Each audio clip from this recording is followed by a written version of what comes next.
Hey guys, so I just wanted to just hop in because we're preparing to do some amazing stuff and partnering with God and with heaven for our family. And I want to make sure nobody is left behind. So we've been talking about a lot of different stuff because when we come back for the beginning of June 4th, is our next Bible study. I really want to make sure everybody is comfortable and we're all on the same page. All right. So, two quick things I want to talk to you about.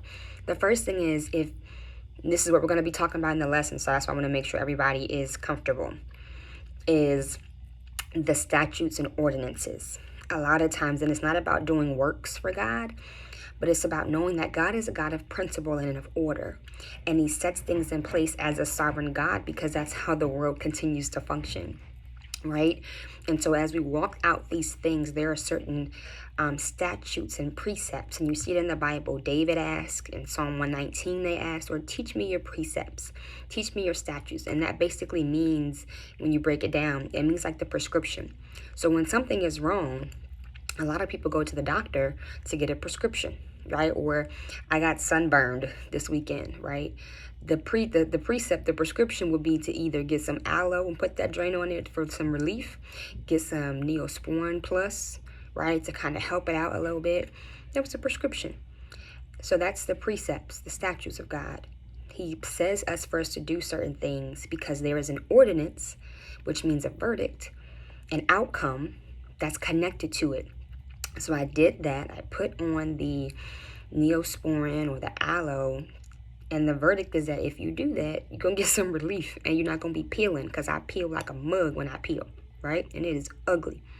So it's the same thing as it is in the natural, so it is in the spiritual.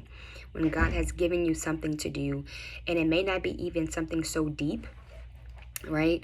It could be something as simple as getting up. It could be to pray, get up early to pray.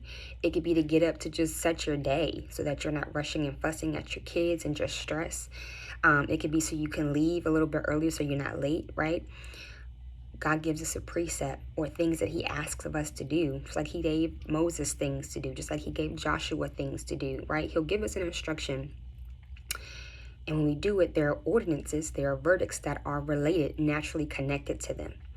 And so if there are some areas that you guys identified from the homework, right, the assignments we're doing, that are your limitations, ask God, right? That's what we've been talking about. Just ask him, like, what does he want you to do in this season? And it may not even be so directly connected to it. It may feel like it, but whatever God has asked you to do in this season, just be about doing it, because there is a verdict in heaven connected to your obedience, all right? So that's the first thing. The second thing, y'all, is make sure, I want to encourage you to make sure that, yes, you have your statutes and your ordinances, but also that you're doing the work, just because it's going to build, right? We're going to build on this thing. And so I want to just encourage you to make sure you're having your private time with God to answer those questions so that it's not overwhelming, because doing a reset can be overwhelming, but take your time and make this something that you enjoy. Don't let it be a burden, because God is here to free some stuff up for us. But it just means taking 30 minutes out of a week, an hour out of a month, to just spend some quiet time really focusing on, okay, God, what do I do in this season of my family? They look different. I look different. And so, God, what do you say? What do you say for me to do in these different areas? And let him show you. And it may not all make sense right now, but that's okay. If we just follow him, he'll lead the way. And there's a verdict, there's an outcome, there's a blessing connected to your obedience, okay? So make sure you check out this little video about statutes and ordinances. If your prayer partner hasn't done it, make sure you tell them to. If you need a prayer partner or an accountability partner, let me know. This is why we have our prayer partners. It's because we have to keep each other accountable. I know I reached out to mine to say, okay, I'm going to do my work from this reset every Friday. Make sure you guys are making time for your legacy. All right? I love you guys. See you soon.